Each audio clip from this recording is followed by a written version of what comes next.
Silahkan duduk. Jadi namanya siapa? Syifa Nakamila, Kak. Oh, Syifa Nakamila. Panggilannya? Panggilannya Syifa, Kak. Syifa. Jadi tujuan Syifa datang ke sini itu untuk apa? Karena mau ada permasalahan. Oh, ada permasalahan. Jadi sebelum ini Syifa sudah pernah melakukan konseling? Belum, Kak. Belum. Jadi mungkin Syifa belum tahu apa itu konseling, tujuan konseling itu apa, dan azas-azas konseling juga belum tahu pastinya kan. Ya. Jadi konseling itu adalah proses bantuan yang diberikan oleh konselor kepada kliennya. Saya ini sebagai konselor di sini yang akan membantu Syifa untuk menyelesaikan permasalahan Syifa, untuk mengentaskan permasalahan Syifa. Jadi tujuan konseling itu adalah untuk memandirikan seorang klien. Jadi ciri-ciri dari klien yang mandiri itu adalah yang pertama, ia mengenal dirinya sendiri dan lingkungannya secara positif. Lalu menerima diri sendiri secara positif dan dinamis. Lalu yang ketiga itu mampu mengambil keputusan. Dan yang keempat, mampu mengarahkan diri. Lalu yang terakhir, mampu mewujudkan diri sendiri. Dan kemudian azas-azas konseling. Di dalam proses konseling ini ada 3 azas yang paling penting, yaitu yang azas kesukarelaan, azas keterbukaan, dan juga azas kerahasiaan. Azas kesukarelaan ini adalah di antara konselor dan klien secara sukarela, seperti konselor akan sukarela membantu klien dan klien akan sukarela menceritakan masalahnya kepada konselor. Lalu yang kedua itu kan azas keterbukaan. Seorang klien yang secara sukarela datang kepada konselor untuk menceritakan masalahnya, ia akan terbuka untuk menceritakan masalahnya itu. Dan yang terakhir kerahasiaan.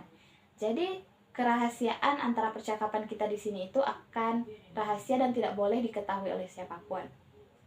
Dan jadi manfaat Syifa datang melakukan konseling ini, saya harap Syifa bisa mengentaskan permasalahan yang Syifa alami. Lalu yang kedua itu bisa mewujudkan dan menerapkannya sehingga terbentuk kehidupan sehari-hari yang efektif. Dan sebelum melakukan proses konseling ini, mari kita membacakan bismillah. Bismillahirrahmanirrahim. Nah, langsung saja kita mulai ya.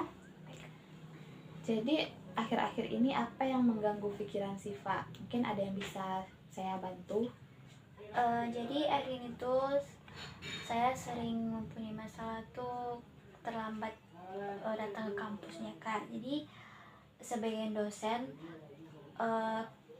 kan dosen itu ngisi absennya dari di awal ya. Karena saya sering terlambat, jadi saya dosen itu menghafalkan absen saya. Jadi itu yang bikin saya terpikir Mengganggu pikiran Syifa. Oh ya.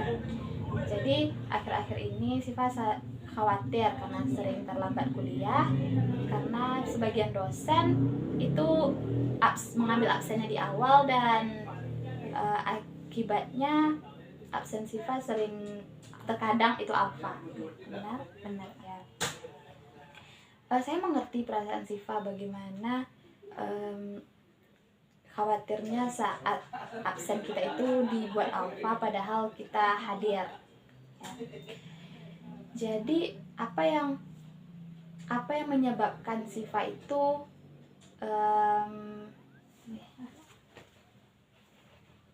kayak harus senyum tadi, kata saya kok bodoh tadi. Jadi apa yang menyebabkan Syifa sering terlambat datang ke kampusnya? Jadi saya tuh akhir ini tuh sering begadang, Kak. Karena itu begadang. Apa yang Syifa lakukan selama begadang itu sehingga Syifa terlambat ke kampus? Ya karena kebiasaan nonton, Kak. Sampai nonton tuh bisa sampai dari jam 1 sampai jam paling lama sampai jam 3, makanya gitu. Nanti apa? Tak tentu jawab.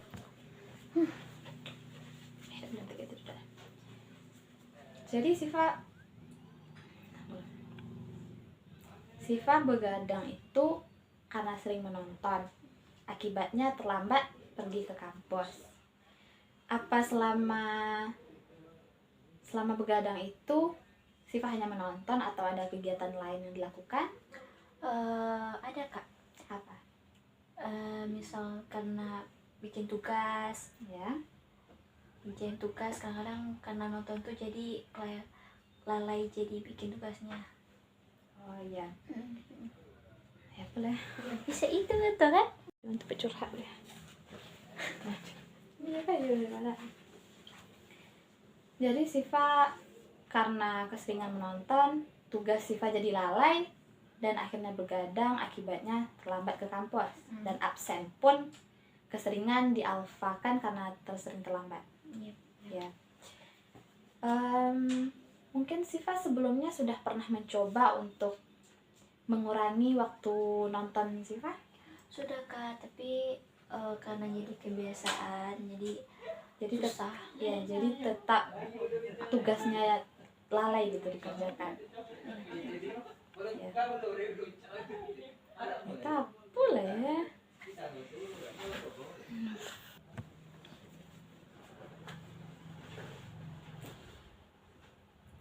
Sudah pernah dicoba tapi tugasnya karena kebiasaan jadi tetap tugasnya terlalai gitu kan. Iya Kak.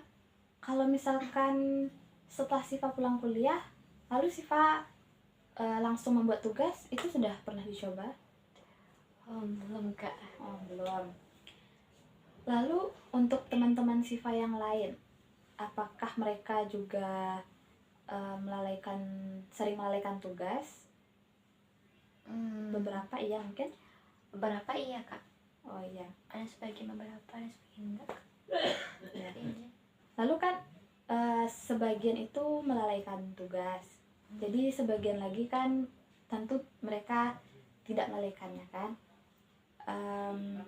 Mungkin Siva bisa berpedoman kepada teman-teman Siva itu yang tidak melalaikan tugas. Sebelumnya Siva mengatakan kalau Siva belum mencoba untuk mengerjakan tugas setelah pulang kuliah. Ya. Apa yang memberatkan Siva?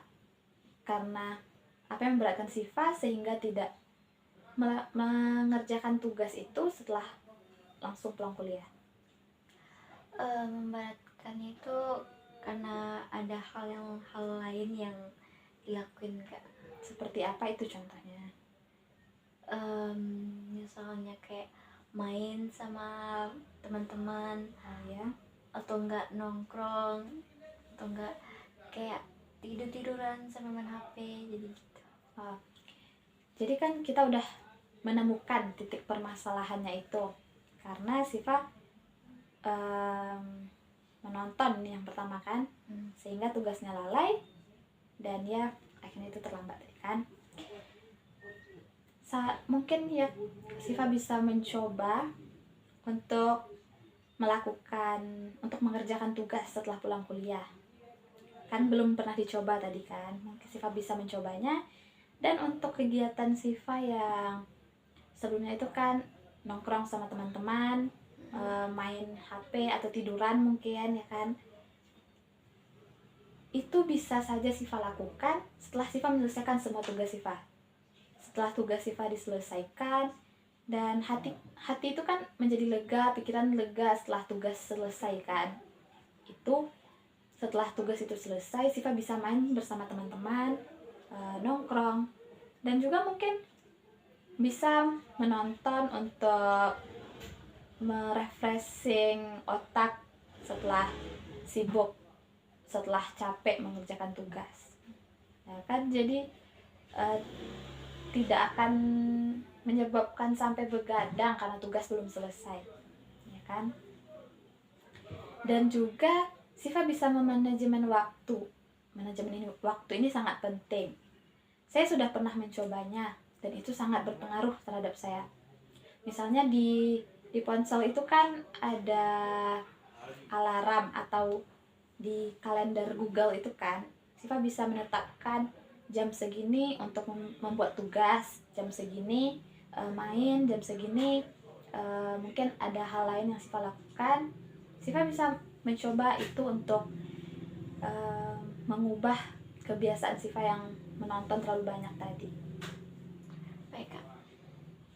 Nah, jadi kan kita sudah melakukan cukup panjang pembicaraan, dan setelah proses konseling ini, apakah Siva bisa mampu untuk mulai memanajemen waktu yang baik sehingga waktu belajar tidak terlalaikan, dan kegiatan menonton pun akan terkurangi, sehingga begadang tidak akan sampai membuat Siva terlambat ke kelas. Bisa Kak.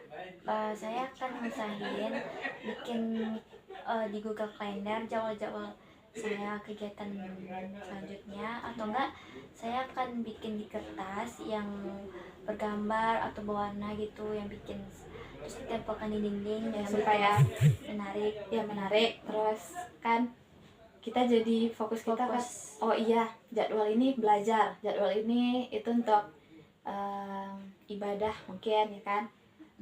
Lalu jadwal ini untuk ini, ya itu bagus ya.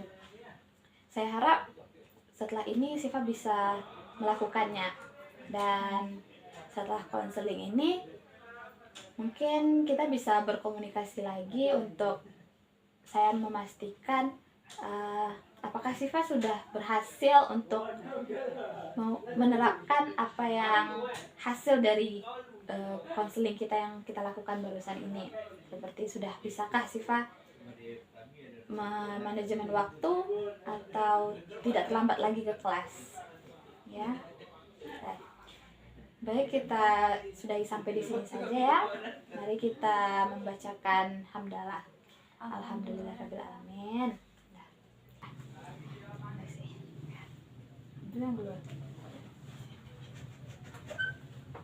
Waalaikumsalam.